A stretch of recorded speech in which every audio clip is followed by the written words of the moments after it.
ನೀವೇನೂ ನಮ್ಮ ಚಾನಲ್ಸ್ಗೆ ಸಬ್ಸ್ಕ್ರೈಬ್ ಆಗಿಲ್ಲ ಅಂದರೆ ಈ ಕೂಡಲೇ ಸಬ್ಸ್ಕ್ರೈಬ್ ಬಟನನ್ನು ಒತ್ತಿ, ಹಾಗೆ ಪಕ್ಕದಲ್ಲಿರುವ ಬೆಲ್ ಐಕಾನ್ನ ಕ್ಲಿಕ್ ಮಾಡಿ. ಫಸ್ಟ್ ಕಾರ್ಡ್ ನನಗೆ 5 ಆಫ್ ಸಾರ್ಟ್ಸ್ ಬಂದಿದೆ. 5 of swords it self is A fighting card ಅಂತ ಹೇಳ್ತೀವಿ. ಸೊ ತುಂಬ ಜಗಳ, ತುಂಬ ಆರ್ಗ್ಯುಮೆಂಟ್, ಸೋ ಮಚ್ ಫೈಟಿಂಗ್ ಅಂತ ಕಾರ್ಡ್ ಹೇಳುತ್ತೆ. ಸ್ವಲ್ಪ ಟ್ರಿಗರಿಂಗ್ ಇರುತ್ತೆ. ಅದರ್ ಪರ್ಸನ್ ಏನೇ ಹೇಳಿದ್ರು ಯಾವುದಕ್ಕೂ ಟ್ರಿಗರ್ ಮಾಡ್ತಾ ಇದ್ದಾರೆ ಅಂತ ಅನಿಸುತ್ತೆ. ಇದರಿಂದ ಆರ್ಗ್ಯುಮೆಂಟ್ ಸ್ಟಾರ್ಟ್ ಆಗಿ ಸೊ ಕಮ್ಯುನಿಕೇಷನ್ ಸ್ಟಾಪ್ ಆಗೋ ಅಂಥ ಚಾನ್ಸಸ್ ಇದೆ. ಮೇ ಬಿ ಕೇರ್ಫುಲ್ ಆಗಿರಿ ಅಂತ ಹೇಳ್ತೀನಿ. ಯಾವಾಗಲೂ ನಿಮ್ಮ ಕಲೀಗ್ಸ್ ಇರಲಿ, ನಿಮ್ಮ ಫ್ಯಾಮಿಲಿ ಮೆಂಬರ್ಸ್ ಇರಲಿ, ಸೊ ನಿಮ್ಮ ಪಾರ್ಟ್ನರ್ ಜೊತೆನೇ ಜಗಳ ಆಗುತ್ತೆ ಅಂತ ಹೇಳಲ್ಲ. ತುಂಬ ವಿಷಯಗಳು ಟ್ರಿಗರ್ ಆಗುತ್ತೆ 5 ಆಫ್ ಸಾರ್ಟ್ಸ್ ಇರೋದ್ರಿಂದ. ನೀವು ಕನೆಕ್ಟ್ ಆಗಿರೋ ಪರ್ಸನ್ ಕೂಡ ಟ್ರಿಗರ್ ಆಗಿರ್ಬೋದು. ವೈಸ್ ವರ್ಸಾ ರೀಡಿಂಗ್ ಇದೆ. ಕ್ರಾಸ್ ವಾಚರ್ಸ್ ಯಾರಾದರೂ ನೋಡ್ತಾ ಇದ್ದರೆ ಪೇಷನ್ಸಿಂದ ಇರಿ ಅಂತ ನಾನು ಹೇಳ್ತೀನಿ. ಸ್ವಲ್ಪ ಕೇರ್ಫುಲ್ಲಾಗಿ ಕೂಡ ಇರಿ. ನಿಮ್ಮ ಸ್ಪೀಚ್ ಬಗ್ಗೆ, ನೀವೇನು ಮಾತಾಡ್ತೀರಾ ಅದ್ರ ಬಗ್ಗೆ ನಿಮಗೆ ಗಮನ ಇರಲಿ ಅಂತ ಹೇಳ್ತೀನಿ ನಾನು. ಸೆಕೆಂಡ್ ಕಾರ್ಡ್ ನನಗೆ ಕಿಂಗ್ ಆಫ್ ಕಪ್ಸ್ ಬಂದಿದೆ. ಒಬ್ಸೆಸಿವ್ ಅಂತ ಹೇಳ್ತೀವಿ, ಒಬ್ಸೆಸಿವ್ ಇನ್ ಲವ್ ಅಂತ ಹೇಳ್ತೀವಿ. ನೀವು ತುಂಬ ಟೈಮಿಂದ ಅಥವಾ ತುಂಬ ವರ್ಷಗಳಿಂದ ಸೊ ಆ ಪರ್ಸನ್ ಜೊತೆ ಇರ್ಬೋದು, ಲಾಂಗೆಸ್ಟ್ ಟೈಮಿಂದ ಅಂತ ಹೇಳ್ಬೋದು. ಮೇ ಬಿ ನಿಮ್ಗೆ ಅನಿಸಿರ್ಬೋದು, ನಾನು ಇಷ್ಟಪಟ್ಟಿರೋ ವ್ಯಕ್ತಿ ಇವರಲ್ಲ, ನಾನು ಅಂದ್ಕೊಂಡಿರೋ ವ್ಯಕ್ತಿ ಇವರೇನಾ ಅಂತ ನಿಮಗೆ ಡೌಟ್ಸ್ ಬರ್ಬೋದು. ಏನು ಅಂದರೆ ಈ ಮಂತಲ್ಲಿ ಎಸ್ಪೆಷಲಿ ನಿಮಗೆ ಸ್ವಲ್ಪ ಪೇಷನ್ಸ್, ತಾಳ್ಮೆ ಅಗತ್ಯ ತುಂಬಾ ಇದೆ ಅಂತ ಹೇಳ್ಬೋದು. ಮೇ ಬಿ ತುಂಬ ಅವರು ಟ್ರಿಗರ್ ಮಾಡ್ಬೋದು ನಿಮಗೆ ಜಗಳಕ್ಕೆ, ಅಥವಾ ಅವ್ರಿಗೆ ಗೊತ್ತಿಲ್ಲದೇ ನಿಮ್ಗೆ ಹರ್ಟ್ ಮಾಡ್ಬೋದು. ಹರ್ಟ್ಫುಲ್ ವರ್ಡ್ಸ್ ಅಂತ ಹೇಳ್ತಾ ಇದೆ ಕಾರ್ಡು. ಥರ್ಡ್ ಕಾರ್ಡ್ ನನಗೆ ಏಸ್ ಆಫ್ ಪೆಂಟಿಕಲ್ಸ್ ಬಂದಿದೆ. ಮೇ ಬಿ ಹಣನೂ ಇಶ್ಯೂ ಆಗಿರ್ಬೋದು, ನಿಮಗೆ ಹಣಕಾಸಿನ ವಿಚಾರದಲ್ಲೂ ಜಗಳ ಆಗಿರ್ಬೋದು.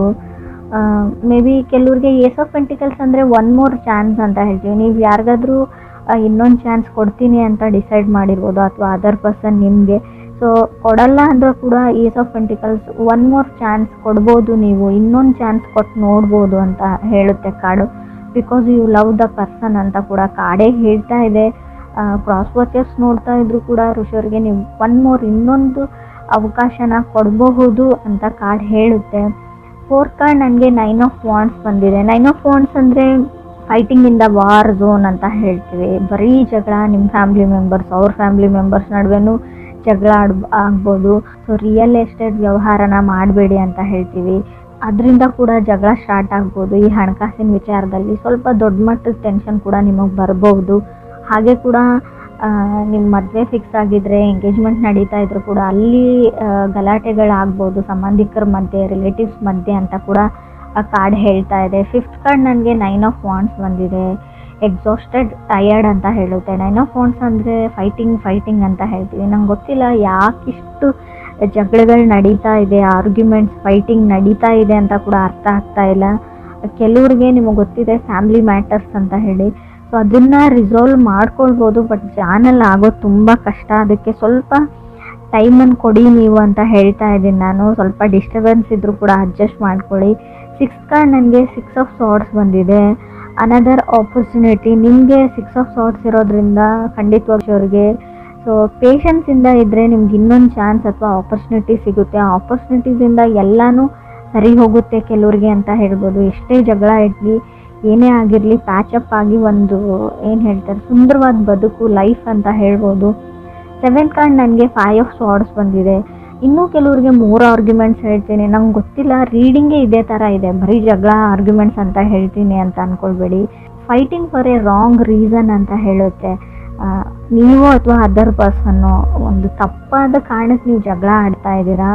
5 ಆಫ್ ಸಾರ್ಟ್ಸ್ ಇರೋದ್ರಿಂದ ಸ್ವಲ್ಪ ಯೋಚನೆ ಮಾಡಿ, ಪೇಷನ್ಸಿಂದ ನೋಡಿ, ನಾನು ಸರಿ ಇದ್ದೀನಾ, ನಾನು ಮಾತಾಡೋ ವಿಷಯ ಸರಿ ಇದೆಯಾ, ನಾನು ಆರ್ಗ್ಯುಮೆಂಟ್ ಮಾಡ್ತಾ ಇರೋ ಟಾಪಿಕ್ ಯಾವ ಥರ ಇದೆ, ಸಿಚುವೇಶನ್ ಸರಿಯಾಗಿದೆಯಾ ಅಂತ ಯೋಚನೆ ಮಾಡಿ. ಈ 8th ಕಾರ್ಡ್ ನನಗೆ 6 ಆಫ್ ವಾಂಡ್ಸ್ ಬಂದಿದೆ. Quick to exit. ತುಂಬ ಬೇಗ ನಾನು ಬಿಟ್ಬಿಡ್ತೀನಿ, ನಾನು ಸಪ್ರೇಟ್ ಆಗಿಬಿಡ್ತೀನಿ, ಡಿವೋರ್ಸ್ ತೊಗೊಂಡ್ಬಿಡೋಣ ಅಂತೀರಾ ನೀವು ಅಥವಾ ಅದರ್ ಪರ್ಸನ್. ಅವ್ರಿಗೆ ನಿಮಗೆ ಬ್ಲೇಮ್ ಬರುತ್ತೆ ಅಂತ ಹೇಳ್ಬೋದು. ಬಟ್ ಇಬ್ಬರದ್ದು ಫಾಲ್ಟ್ ಇದೆ. Both people have A part ಅಂತ ಕಾರ್ಡ್ ಹೇಳ್ತಾ ಇದೆ.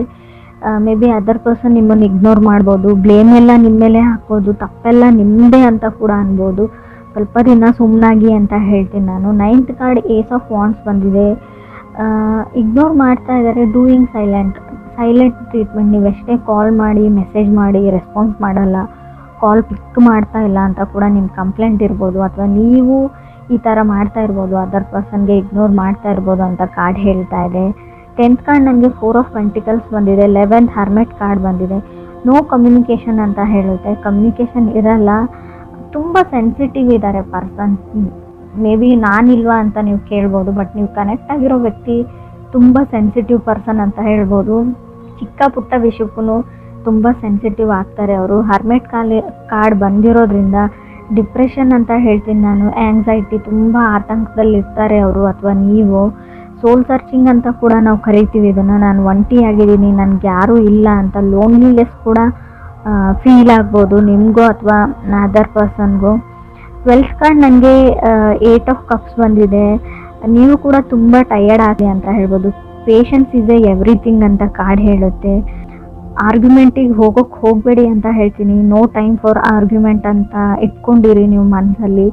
ಸೊ ಇಗ್ನೋರೆನ್ಸ್ ಕೂಡ ಇದೆ. 13 ಕಾರ್ಡ್ ನನಗೆ 2 ಆಫ್ ಸಾರ್ಡ್ಸ್ ಬಂದಿದೆ. ಆದಷ್ಟು ನೀವು ಇಗ್ನೋರ್ ಮಾಡೋದಾದರೆ ಪರ್ಸನ್ ಅಲ್ಲ, ಸಿಚುವೇಶನ್ನ ಇಗ್ನೋರ್ ಮಾಡಿ ಅಂತ ಹೇಳ್ತೀನಿ. ಸೊ 2 ಪೀಪಲ್ ಇನ್ವಾಲ್ವ್ಡ್, 2 ಆಫ್ ಸಾರ್ಡ್ಸ್ ಇರೋದ್ರಿಂದ ಖಂಡಿತವಾಗ್ಲೂ ಏನೇ ಮಾಡಿ ಫೆಬ್ವರೆಗೂ ಆರ್ಗ್ಯುಮೆಂಟ್ಸ್ ಬಿಲ್ಡಪ್ ಆಗ್ತಾನೇ ಹೋಗುತ್ತೆ. ಹರ್ಮೆಂಟ್ ಕಾರ್ಡ್ ಇರೋದ್ರಿಂದ ಅವ್ರದ್ದು ನಿಮ್ಮ ಮನೆ ನಡುವೆ ಮಾತುಕತೆ ಅಥವಾ ನಿಮ್ಮ ಮಧ್ಯೆ ಕಮ್ಯುನಿಕೇಷನ್ ಸ್ಟಾಪ್ ಆಗ್ಬೋದು ಅಂತ ಕೂಡ ಕಾರ್ಡ್ ಹೇಳುತ್ತೆ. ಸೈಲೆಂಟ್ ಟ್ರೀಟ್ಮೆಂಟ್ ಅಂತ ಕೂಡ ನಾವು ಕರಿತೀವಿ. ಸೊ 7th ಕಾರ್ಡ್ 5 ಆಫ್ ಸಾರ್ಡ್ಸ್ ಇರೋದ್ರಿಂದ ಮೇ ಬಿ ಅವ್ರ ಫ್ಯಾಮ್ಲಿ ಮೆಂಬರ್ಸೇ ನಿಮ್ಗೊಂದು ಇಶ್ಯೂ ಆಗಿದ್ದಾರೆ, ಅಥವಾ ನಿಮ್ಮ ಫ್ಯಾಮ್ಲಿ ಮೆಂಬರ್ಸ್ ಅವ್ರಿಗೆ ಇಶ್ಯೂ ಆಗಿರ್ಬೋದು. ನಿಮ್ಮ ಮಧ್ಯೆ ಪ್ರಾಬ್ಲಮ್ ಇಲ್ಲ ಅಂದರೂ ಪ್ರಾಬ್ಲಮ್ ತಂದಿಡ್ತಾ ಇರ್ಬೋದು ಅಂತ ಕೂಡ ಕಾರ್ಡ್ ಹೇಳುತ್ತೆ. ಆ್ಯಂಡ್ ಮೇ ಬಿ ನೀವಿಬ್ಬರು ಹಿಡಿದ್ರೆ ಇನ್ನೂ 3 ಮೆಂಬರ್ಸ್ ಇನ್ವಾಲ್ವ್ ಇದ್ದಾರೆ ಇದರಲ್ಲಿ. ಆ ಮನೆಯವ್ರು ಇರ್ಬೋದು ಅಥವಾ ನಿಮ್ಮ ಮನೆಯವ್ರು ಇರ್ಬೋದು, ಅದರ್ ಪರ್ಸನ್ ಮನೆಯವ್ರು ಇರ್ಬೋದು. ಸೊ ನಿಮ್ಮ ಪೇರೆಂಟ್ಸ್ ಇರ್ಬೋದು, ಅವ್ರ ಪೇರೆಂಟ್ಸ್ ಆಗಿರ್ಬೋದು. ಸೊ ಟೋಟಲಿ 5 ಮೆಂಬರ್ಸ್ ಇನ್ವಾಲ್ವ್ಡ್ ಇದ್ದೀರಾ ಈ ಆರ್ಗ್ಯುಮೆಂಟ್, ಈ ಫೈಟಿಂಗಲ್ಲಿ ಅಂತ ಕಾರ್ಡ್ ಕ್ಲಿಯರಾಗಿ ಹೇಳ್ತಾ ಇದೆ. ಮೇ ಬಿ ಅವರೆಲ್ಲರೂ ಸೇರಿಬಿಟ್ಟು ನಿಮ್ಮನ್ನು ಒಂಟಿ ಮಾಡ್ಬೋದು, ಅಥವಾ ನೀವು ನಿಮ್ಮ ಫ್ಯಾಮ್ಲಿ ಜೊತೆ ಸೇರಿ ಅವ್ರನ್ನ ಒಂಟಿ ಮಾಡ್ಬೋದು ಅಂತ ಕೂಡ ಕಾರ್ಡ್ ಹೇಳ್ತಾ ಇದೆ. ತಾಳ್ಮೆ ತುಂಬ ಇಂಪಾರ್ಟೆಂಟ್ ಆಗುತ್ತೆ ಇಲ್ಲಿ. ನಿಮ್ಗೆ ಇಷ್ಟ ಇಲ್ಲ ಅವರಿಂದ ದೂರ ಆಗೋದು.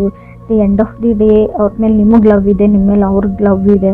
ಸೊ ಹಾಗಿದ್ರೆ ನೀವು ಸ್ವಲ್ಪ ಸುಮ್ಮನಿರೋದು ಬೆಟರು. ಯಾರದೇ ಸಜೆಷನ್ನ ತೊಗೊಳಕ್ಕೆ ಹೋಗಬೇಡಿ ಅಂತ ಕೂಡ ನಾನು ಹೇಳ್ತೀನಿ. ರಾಂಗ್ ಸಜೆಷನ್ಸ್ ಕೊಡ್ತಾರೆ ಅವರು, ರಾಂಗ್ ರೀಸನ್ಸ್ಗೆ ನೀವು ಫೈಟ್ ಮಾಡ್ತೀರಾ. ಸೊ ಅದು ಜಗಳಾಡೋ ವಿಷಯನೂ ಆಗಿರಲ್ಲ ಅಂತ ಕೂಡ ಕಾರ್ಡ್ ಹೇಳ್ತಾ ಇದೆ. ಎವ್ರಿ ಡೇ ಆರ್ಗ್ಯುಮೆಂಟ್ ಅಂತ ಹೇಳುತ್ತೆ 8 ಆಫ್ ಕಪ್ಸ್ ಇರೋದ್ರಿಂದ. ಸ್ವಲ್ಪ ನೆಗೆಟಿವ್ ರೀಡಿಂಗ್ ಇದೆ, ನಾನು ಒಪ್ಕೊಳ್ತೀನಿ. ಬಟ್ ಇನ್ ಕೇಸ್ ನೀವೇನಾದರೂ ಮದುವೆಗೋ ಅಥವಾ ಹುಡುಗನೋ ಹುಡುಗಿನೋ ಹುಡುಕ್ತಾ ಇದ್ದರೆ ಅಂಥ ಆಪರ್ಚುನಿಟೀಸ್ ಕೂಡ ನಿಮಗೆ 6 ಆಫ್ ಸಾರ್ಡ್ಸ್ ಇರೋದ್ರಿಂದ ಖಂಡಿತವಾಗ್ಲೂ ಆಪರ್ಚುನಿಟೀಸ್ ನಿಮಗೆ ಹುಡ್ಕೊಂಡು ಬರುತ್ತೆ ಅಂತ ನಾನು ಹೇಳ್ತೀನಿ. ಬಟ್ ಇಲ್ಲೂ ಕೂಡ ನೀವು ರಿಲೇಟಿವ್ಸ್ ಮಾತನ್ನ ಕೇಳೋಂಗಿಲ್ಲ. ನಿಮ್ಗೆ ಯಾರು ಆಫರ್ಸ್ನ ತಂದು ಕೊಟ್ಟಿರ್ತಾರೆ. ಸೊ ಸ್ವಲ್ಪ ಮ್ಯಾನಿಪುಲೇಟರ್ ಇದ್ದಾರೆ ಅವರು. ಇಲ್ಲದೆ ಇರೋದನ್ನೆಲ್ಲ ಇದೆ ಅಂತ ಹೇಳೋವಂಥ ವ್ಯಕ್ತಿ. ನೀವು ಕರೆಕ್ಟಾಗಿ ವಿಚಾರಿಸಿ ಬಿಟ್ಟು ಮುಂದೆ ಸ್ಟೆಪ್ ತೊಗೊಳ್ಳೋದು ಒಳ್ಳೆಯದು ಅಂತ ಕಾರ್ಡ್ ಹೇಳ್ತಾ ಇದೆ. ಡಿಲೇ ಹೇಳ್ತೀನಿ. ಓವರ್ ದ ಟೈಮ್ ಸ್ವಲ್ಪ ನಿಮಗೆ ಎಲ್ಲದರಲ್ಲೂ ಡಿಲೇ ಅಂತ ಅನ್ನಿಸ್ಬೋದು. ಸೊ ಅದು ಒಳ್ಳೆಯದೇ ಅಂತ ಹೇಳ್ತೀನಿ. ಯಾವುದೇ ಸಡನ್ ಡಿಸಿಷನ್ನ ಅಥವಾ ಬಿಗ್ ಡಿಸಿಷನ್ನ ಈ ಮಂತಲ್ಲಿ ಮಾಡಬೇಡಿ ಖಂಡಿತವಾಗ್ಲೂ ಅಂತ ಕಾರ್ಡ್ ಹೇಳ್ತಾ ಇದೆ. 9 ಆಫ್ ವಾಂಡ್ಸ್ ಇರೋದ್ರಿಂದ ಸ್ವಲ್ಪ ಟಯರ್ಡ್ ಆಗಿರ್ತೀರ. ಆದಷ್ಟು ಗುಡ್ ಸ್ಲೀಪ್ನ ತೊಗೊಳಕ್ಕೆ ಟ್ರೈ ಮಾಡಿ, ಚೆನ್ನಾಗಿ ನಿದ್ದೆ ಮಾಡೋಕ್ಕೆ ಟ್ರೈ ಮಾಡಿ ಅಂತ ಹೇಳ್ತೀನಿ. ರಿಯಲ್ ಎಸ್ಟೇಟ್ ವ್ಯವಹಾರನ ಮಾಡೋಕ್ಕೆ ಹೋಗಬೇಡಿ.